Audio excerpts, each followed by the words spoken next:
Welcome, class of recent grads. You've got the degree, you've landed that very first job, and those real-world paychecks are finally starting to roll in. First off, huge congratulations. That is a massive milestone. But before you go out and spend it all on celebratory dinners or, upgrading from that tragic dorm furniture, we need to have a serious conversation. Because let's be totally honest, seeing how much taxes took out of that very first check was probably a bit of a shock, right? Today's explainer is all about a major financial reality check. Okay, let's dive into this. We're looking at a blueprint for your financial independence, straight from the source material, to help you figure out what your future actually costs. It's a terrifying question, isn't it? It's one that literally keeps a lot of us up at night, especially when you're just starting out, staring down the barrel of a 40-plus year career. You just want to know that eventually there's a finish line. You want to know that one day you can afford to just stop. But getting to that finish line, well, it's a completely different game for you than it was for your grandparents. Section 1. The Broken Retirement Stool. To understand exactly why your path is so different, we need to take a quick look back at how past generations actually funded their golden years. Historically, people retired on a really stable foundation known as the old three-legged stool. You had your personal savings, things like a Roth IRA or a 401k, then you had Social Security from the government, and finally, you had a company pension. Back in the day, the deal was actually pretty simple. You worked somewhere for 20 years, and in exchange, they covered your health insurance and paid you a steady, guaranteed income for the rest of your life. It was incredibly secure, and you really didn't have to be a Wall Street genius to make the whole shebang work. Now, what's really interesting about this slide is those crossed out legs. That reality has dramatically shifted for your generation. Social Security, for a lot of us, there's a very real fear it simply might not be there in its current form when we finally retire.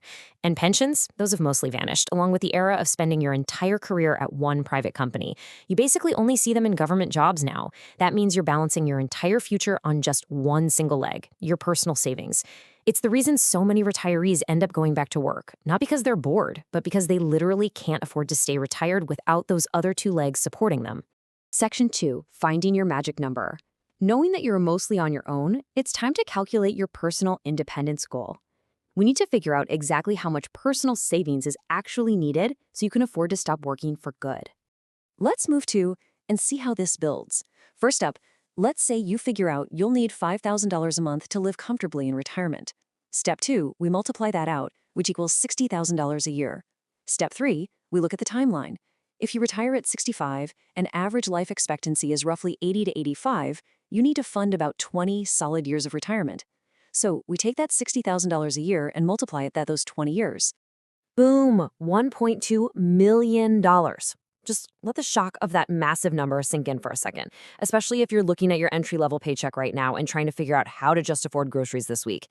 But that 1.2 million, that is your financial independence number. That's what you need sitting in the bank to replace those missing legs of the stool we just talked about. Section 3, the brutal math of waiting and your first job advantage. Look, I know that number is terrifying, but here's the good news. Your youth and that first job you just landed are about to become your absolute secret weapon. Let's break down the brutal math of waiting. If you put off saving and wait until you're 40 years old to start, you only have 25 years left to hit 1.2 million. That means you have to save an agonizing $48,000 every single year. That's $4,000 a month. If you start at 30, it's about $34,000 a year. But look at the difference if you start right now in your 20s. With 45 years to save, that requirement drops to roughly $26,000 a year or about $2,200 a month. Starting just 10 years earlier nearly cuts the total amount you need to actively save in half, all because you're letting time do the heavy lifting for you. But we need some real talk right here. If you wait until you're older, how can someone making an average salary of, say, $45,000 a year possibly save $48,000 a year? You can't. It's literally impossible math. You'd basically need to earn double your income just to save enough, and that is before taxes even hit. Add a mortgage or throw kids into the mix and it gets exponentially harder. Actually, scratch that. Even if you start right now in your 20s, expecting a 22-year-old fresh out of college to save over $2,000 a month is just highly unrealistic for most people. Which brings us to Section 4, a new playbook. We need to start winning strategically because the simple, glaring fact from the source material is this. The system was not built for you to win by doing things the traditional way. So, the crucial point is, you have to abandon the old playbook entirely. Like the quote says, doing the exact same thing your parents or grandparents did while expecting a different result, is the definition of insanity.